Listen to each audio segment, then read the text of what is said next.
Assalamu alaikum. Greetings and peace. It's good to see so many familiar faces as well as some new faces. Everyone is welcome. Alhamdulillah. We, as Daniela mentioned, thank you Daniela, we are very close to breaking our fast. We about 8:01. Trust me, all the Muslims know that time.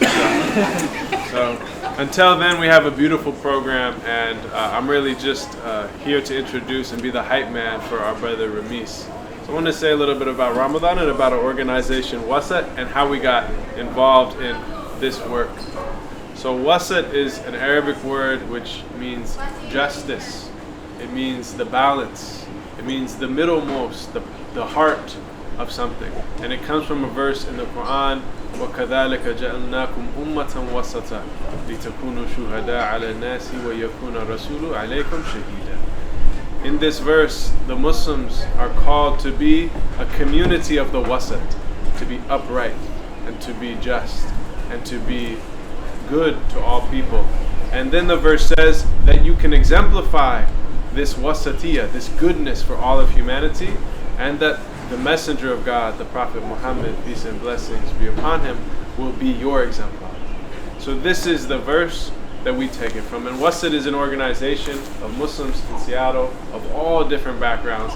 It's about 10 years old. And we come together to fast, to pray, to learn, to celebrate, to have art, and also to serve, which is very central to our work. And a big part of our Ramadans, in fact, everyone looked forward to our Ramadans every year because we would feed people, and we would have first 10 people, then 20, then over 100, and now just last Thursday we had over 200 people join our Iftars from our community. But during the pandemic, of course, we were no longer able to serve our community and feed our community. And so what we did is we put a call out to our community to donate so that we could serve those most impacted by the lockdown, those hungry in our communities. And the generosity poured in, and by the grace of God, we were able to really not only serve a few times a month, which we were doing before, but actually multiple times per week. And we started to build relationships with caterers that were also hurt by the pandemic, and people started to take notice. The press started to notice, and then even the city, and we were able to get a grant. In fact, a number of smaller grants and then a larger grant to magnify this work.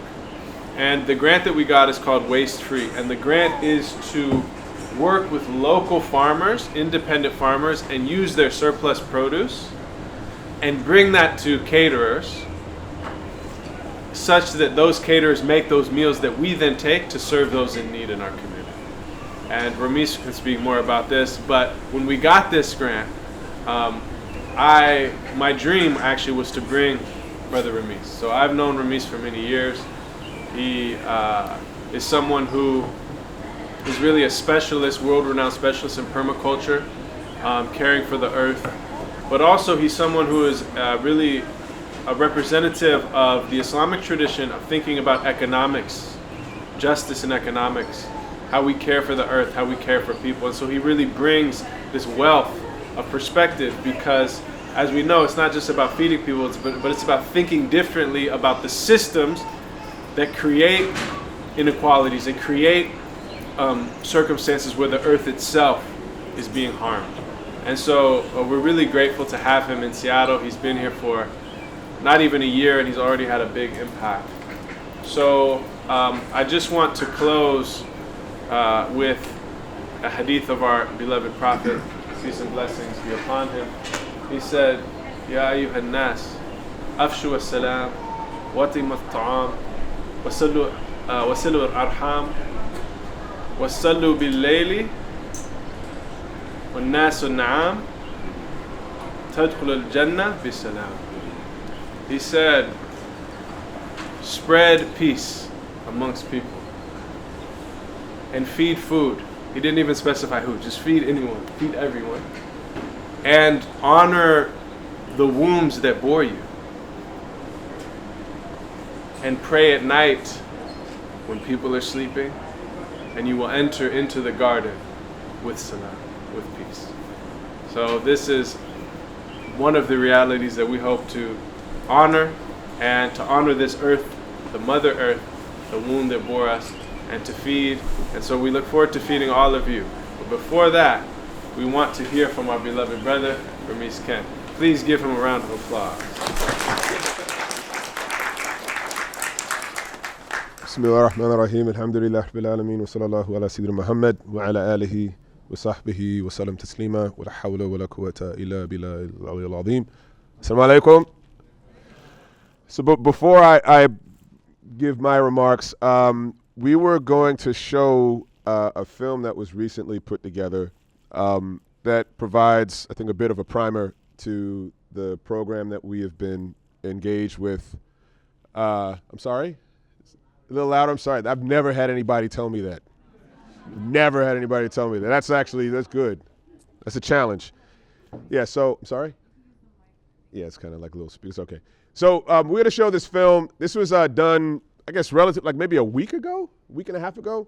That was, it's supposed to be a bit of a primer, an introduction to the Neighborly Needs program, and also what I've been working on and plugging in the stewardship and sustainability aspect of the Wasat program into Neighborly Needs. So I'm just going to go ahead and let the film play, and hopefully that will provide you a bit of a better idea as to what we're doing. Each morning, we prostrate upon the earth to remind ourselves we come from the earth and are sustained by it. Wasat supports local farmers for whom the tilling of the soil is not about maximizing profit, but cultivating the earth's abundance. Through experiential education and community engagement, we emphasize the importance of caring for the earth and caring for each other. So as not to waste this abundance, we bring the surplus produce of our farmers to local caterers who turn this produce into nourishing meals for our community. We bring these meals to shelters, soup kitchens, community centers, and beyond. For as the Prophet Muhammad said, no true believer in God goes to bed full while his neighbor goes hungry. We support farmers by bringing their surplus produce to local caterers, which supports them in continuing to sustain and nourish our community. We are Wasat. So what I want to follow this up with is some of what I've been teaching at Wasat through some of the classes that I've been able to hold since probably about August or September. And so some of this is really about trying to create something of a cognitive map, right? A bit of a setup as to some of the thinking that informs how we conceive of this idea of stewardship. And instead of the term sustainability, I'd like to use a term that's probably a lot closer to what actually is found within the tradition. And it's an Arabic word called islah, which is revival or renewal or revivification, if I can use that term. It's really about this whole theme of bringing something back to life or improving it. And I think this is something that really lies at the heart of this conception of environmentalism or environmental consciousness that actually comes out of the tradition. And so I want to just preface my remarks with that and go through some of what I've been discussing in, again, some of the classes. So some of this might be a bit of a repeat for some of you that have had a chance to take classes with me, but indulge me, and there'll be some other additions made. So I want to begin by quoting the work of a scholar named Ar-Raghib al-Isfahani, who was a very prominent, very important scholar within the Islamic intellectual tradition. And he talked about what he saw as being the three purposes of human existence. Right. So I guess this could be termed human teleology. Right. So why are we here? Right? What are we supposed to be doing? And so he said that the human being was brought into being to serve three purposes. The first one he said was imarat al-ard, which is the cultivation of earth, the cultivation of betterment of earth. The second purpose he said was ibadat, which is worship, and we would have to qualify what would actually fall under the category of worship, because it just doesn't cover the ritual forms that many of us are familiar with. right? The prayer, the fasting, the pilgrimage, et cetera, charity. And the last one he mentions was khilafat, or the stewardship, right? Stewardship of the creation. And he said that in engaging in these activities, that the purpose of doing so is for the human being to rule, to govern according to divine qualities that are actually connected to God. And the qualities he mentions are wisdom, justice, forbearance, beneficence, and graciousness. Right? And he says that the goal in governing using these divine qualities is for a person to gain paradise and proximity to God.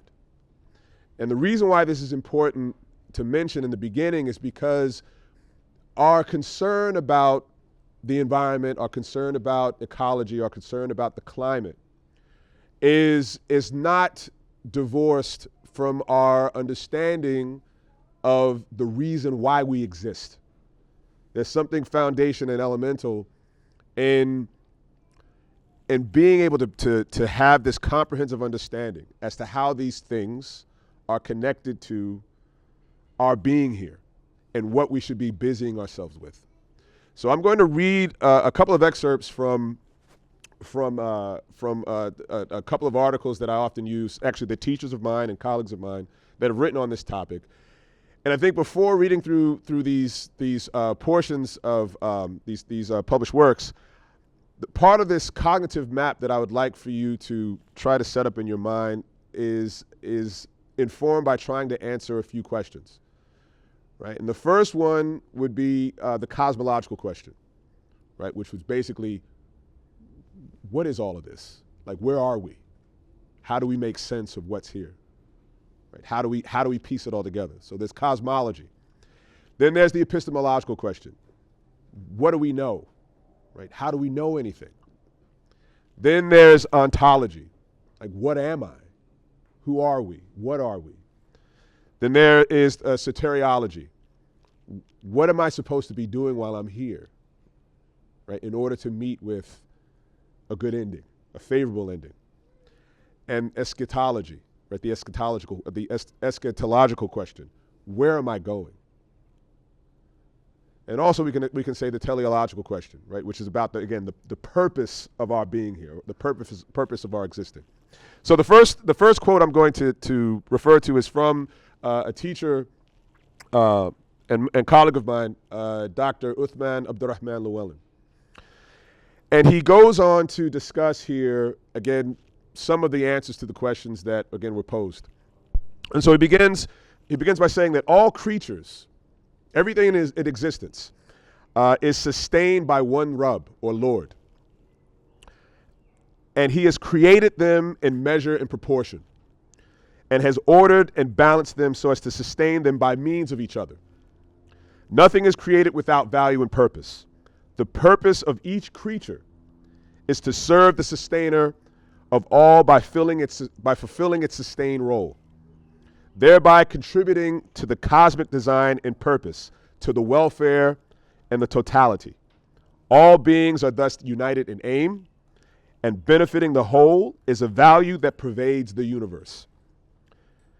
For human beings, this role is expanded to the special responsibility of trusteeship, which he also mentions is amana and khilafa, right? So amana is trust. Right? So this responsibility that's been given to the human being is a trust that is supposed to be kept by our species, by our kind. Right? And again, this stewardship, this khilafa, to steward something means that you are caring for it on behalf of the owner, who is going to come back and he's going to see what kind of job you've done. And one of the things that was said about the manner in which this job is performed is that it actually speaks to something about what kind of person you are, about the quality of your character. Right? So it's not about what you say. It's not about the claims you make in your speaking. But ultimately, we find out who you are by what you do. And I often like to quote James Baldwin, a very I think oft quoted passage of his where he says, "I can't believe what you say because I see what you do." And so this sentiment certainly is reflected in these remarks. So he continues. So for human beings, this role is expanded to the special responsibility of trusteeship over the earth. Ihsan, which is actually a word that Sidi Ahmed was speaking about the other evening at Rainier Arts Center, of our other Iftar event. Ihsan, the most comprehensive term expressing nobility, denotes the perfection of moral rightness, practical benefit, and aesthetic artistry, and is due from humans toward everything. For the essence of worship is to do the greatest good to the entire creation. Ihsan is translated into explicit administrative goals and legally enforceable principles through the duties of another term that's important here, Islah. And Islah, which is a term I mentioned in the beginning, it can be translated as being rightness, beneficiality, suitability, betterment of conditions, cultivation of earth, and establishment of peace, prosperity, and civilization. If the primary objective of Islamic law is to realize ihsan and maximize the welfare of creation, the purposes of environmental planning may be defined as islah, revival of dead lands, or ihya al-mawat, and tahsin al-ard, the enrichment, enhancement, and beautification of earth. So this idea of environmental awareness in Islam, in our tradition, it goes far beyond simply trying to find ways for us to be less awful versions of ourselves. Right? The goal here isn't to be less bad. The understanding is, how do we find ways in which to become the best versions of ourselves? How do we become most good? Right? And being most good is not the same as being less bad. Right? Less bad is kind of like it's the tyranny of low expectations. So sometimes like to call it. Right? So really, the aim here is trying to understand, how can we become most good? How can we embody these divine attributes that were mentioned earlier, right? Wisdom, justice, forbearance, beneficence, and graciousness. And ultimately, gratitude, right? What does that look like in the world? And I think the really beautiful thing about the Islamic tradition is that you have these questions answered in very clear, unequivocal ways, right? And there are these archetypical behaviors, these archetypical characters that you'll find within the tradition, which provide clues in which we can actually model ourselves in being able to bring these ideas and bring these qualities to life. Now, this second passage I wanted to take a look at is actually quoted from a colleague of mine, Dr. Adi Satya from Malaysia. And again, this answers a bit more of the question as to, again, what would our ideal look like? Like, what would be something that would embody this cognitive map, right? The way that we answer these questions about cosmology and epistemology and ontology, and what are we supposed to be doing while we're here? And so he speaks to the mindset, the framing in the mind of a believer, and how we should be carrying ourselves in the world, and what we should be creating, what we should be advocating for. And so he begins. The natural and cultural resources of the world are seen as blessings and bounties from the merciful Creator, and are abundant and even unlimited in principle. Because if we would count the bounty of Allah, if we would count the bounty of God, you cannot exhaust it. And this is a quote from one of the ayahs of Quran, Surah Ibrahim, the 34th verse. Viewed in the light of belief, these resources are gifts and favors from the realm of transcendence, to which the human ethical and cognitive response is gratitude, which in turn results in contentment. Hence, man will take according to his need, but not his greed. For because of abundance, there is no anxiety over scarcity that feeds greed and accumulation. Moreover, gratitude or shukr itself becomes an existential and psychological state of being that is generative of abundance, both material and spiritual. For verily, if you give thanks, I will indeed give you more. And that's another quote from Surat al-Ibrahim, the 7th verse. In the secular darkness and disbelief, in the secular darkness of disbelief and ingratitude, these resources are cut off from their transcendent spiritual source and restricted to their limited, purely qualitative level of being. Hence, man views these resources as limited and scarce, despite its actual abundance. And they will engage in mutual, unending competition over them out of anxiety over their perceived scarcity. The devil promises you destitution and enjoins on you lewdness, but Allah or God promises you forgiveness from him with bounty. And this is, again, another quote from the Quran from Surat al-Baqarah, the chapter of the cow, the 268th verse.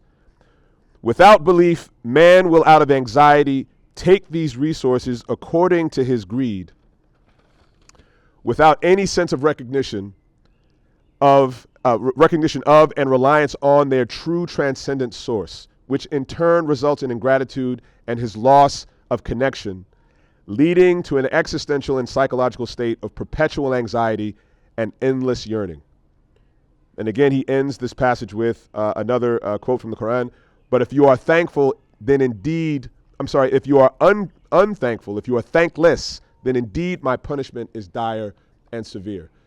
And so the question that I often pose to my classes is, what does gratitude look like in the world? If the ideal central hallmark of the believer is said to be gratitude, and the central hallmark quality of the disbeliever is to be ingratitude, and we're told actually in the Quran that wastefulness is actually one of the manifestations of this ingratitude. Right? What does gratitude look like in the world? Right? What does gratitude look like in the world? How do we model that? And one of the things that will provide an answer to that actually is if you look at the divine qualities, if you actually see how gratitude is modeled by the divine. And again, I'll go to my final quote from Imam Ghazali, who is again one of our great scholars within Islam's intellectual tradition. He talks about this quality of al-shakur, right? The grateful, and that even God is said to be grateful. What does that mean for God to be grateful?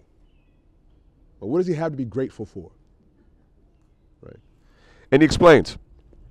He says that al-shakur is the one who rewards the practice of a few pious deeds manyfold, and in response to the actions of a few days gives limitless happiness in the life to come.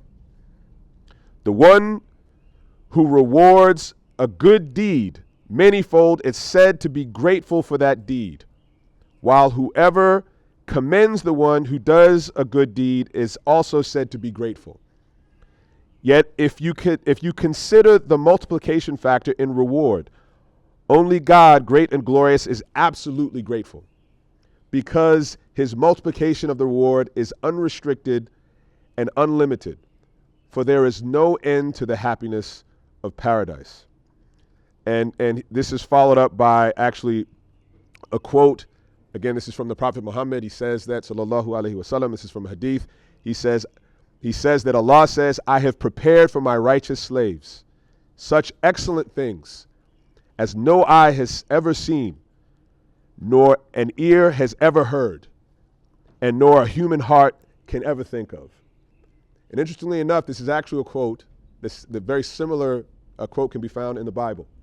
1 Corinthians, 2nd chapter, 9th verse, where the quote is, what no eye has seen and no ear has heard and has not entered into the heart of man, what God has prepared for those loving him. Now again, how is this show of love manifested?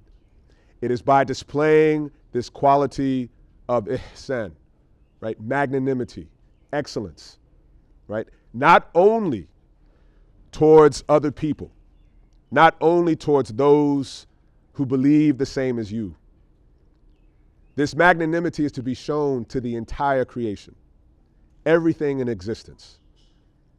And our reference for this is in fact the Prophet Muhammad, sallallahu alaihi wasallam. And he was said to be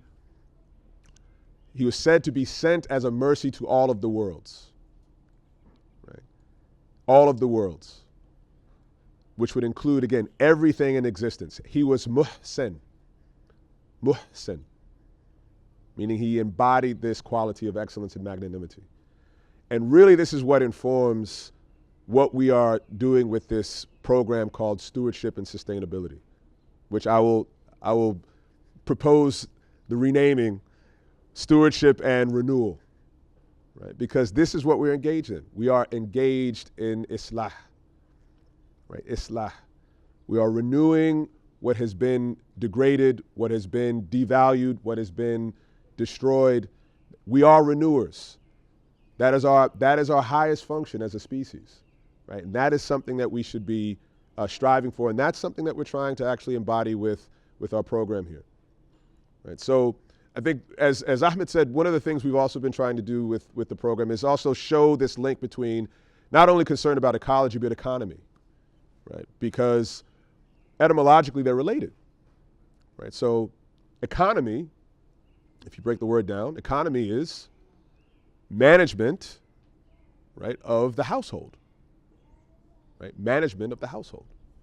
Ecology is study of the household. Right? So these are not two different things, and they're certainly not seen as being two different things within our tradition, right? They are all expressions of the same thing, and the manner in which we conduct our affairs in this regard, the manner in which we transact with anything and everything we come into contact with, that's what speaks to what kind of people we are, and ultimately, that's what will again provide us a means to be able to gain proximity to the divine. That's the goal. That's the goal. So I know it's getting close to Iftar. We have about another 10 minutes. Please do. Yeah, we'll go for a quick walk around the grounds. Maybe give you an idea as to some of things. Thank you.